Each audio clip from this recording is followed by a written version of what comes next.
It was the most critical meeting in the tense weeks before the Iraq War. Face-to-face talks in the White House between President Bush and Tony Blair, along with their most senior officials. Channel 4 News has seen a secret memo which details that discussion between the two leaders. The President makes it clear there'll be war on Saddam regardless of whether the UN passes a further resolution. The Prime Minister replies he is, quotes, solidly with the President. And George Bush even floats the idea of trying to lure Saddam into war by flying an American spy plane over Iraq painted in UN colours. The details are contained in a new version of the book Lawless World by the leading international lawyer Philippe Sands QC. Our political editor Gary Gibbon has this exclusive report. January 31st, 2003. Tony Blair is heading to the White House. This would be one of the most critical meetings in the build-up to war. France, Germany, Russia and many in Britain wanted the UN inspections in Iraq to have more time. Saddam Hussein had made what he called a full declaration of his past chemical and biological weaponry. But with forces mounting on Iraq's border, Tony Blair knew war was almost certainly not far off. He wanted the world to unite against Saddam. He wanted the US to back a second resolution of the United Nations. But there had been no smoking gun found in Iraq to turn round world opinion, and both leaders knew it. Channel 4 News has seen a memo of the White House meeting which records that critical summit. The memo paints a picture of two leaders intensely aware that even though they think Saddam Hussein has done enough to justify war, much of the world is disagreeing and angry. The White House meeting memo conveys an air of desperation as the two leaders cast around for how world opinion might be turned.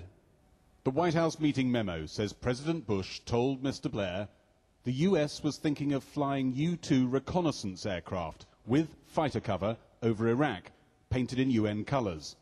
If Saddam fired on them, he would be in breach.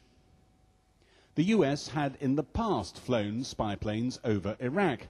It had flown them in the colours and service of the UN, but a senior UN source told us they were perfectly capable of flying above the range of Iraqi missiles, and the fighter escorts and talk of Saddam firing on them suggests to some that the US was almost willing Saddam to strike out at the plane. I think the context is clear that by January 2003, it appears that the British Prime Minister and the US President were conscious that they had no evidence of their own, that it was increasingly likely that Hans Blix would not come up with the big smoking gun that Jack Straw wanted, and that they would therefore have to procure a material breach through some other means. And I think against that background, it's very hard to find a charitable explanation for this type of discussion between the heads of these two countries. It would have gone through all senior people in the administration, the papers preparing for such a meeting.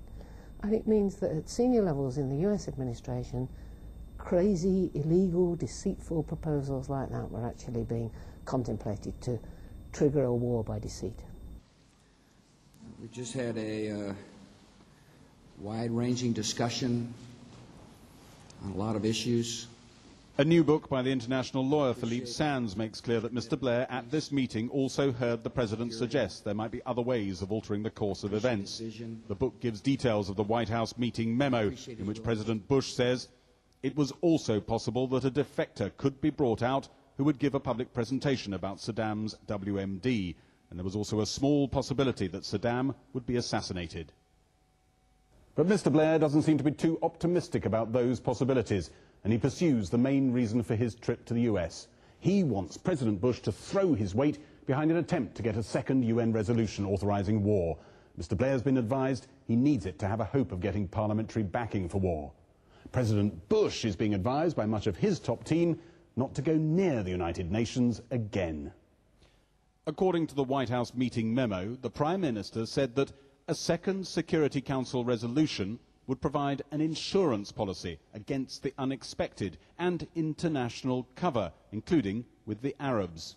What is important is that the international community comes together again and makes... President Bush would later refer to this two-hour meeting as the famous second resolution meeting. He did agree, against the advice of many in his administration, to give the UN another try. But he also made it clear that even if there was no second UN resolution, war would happen and soon.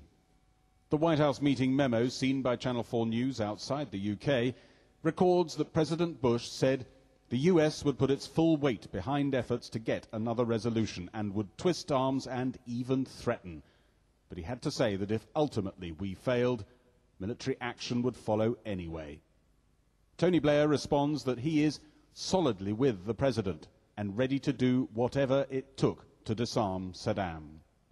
Just before the meeting with President Bush, Mr. Blair gave a round of interviews at the British Embassy in Washington. He was asked, was there already a date in the diary for war? Well, no, there's not a specific deadline that we have alighted upon. But later, at the White House meeting, Mr. Blair learnt there was a specific date President Bush had in mind, the 10th of March.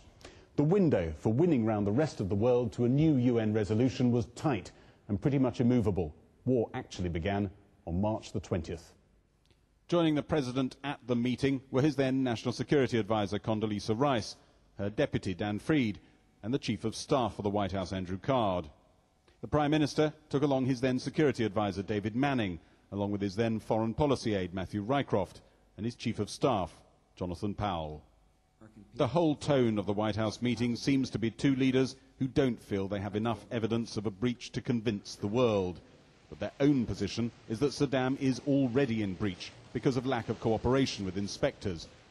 But that doesn't appear to be the view of the Foreign Secretary Jack Straw, according to a private letter he sent Tony Blair in early January 2003, reported in a new book by the international lawyer Philippe Sands.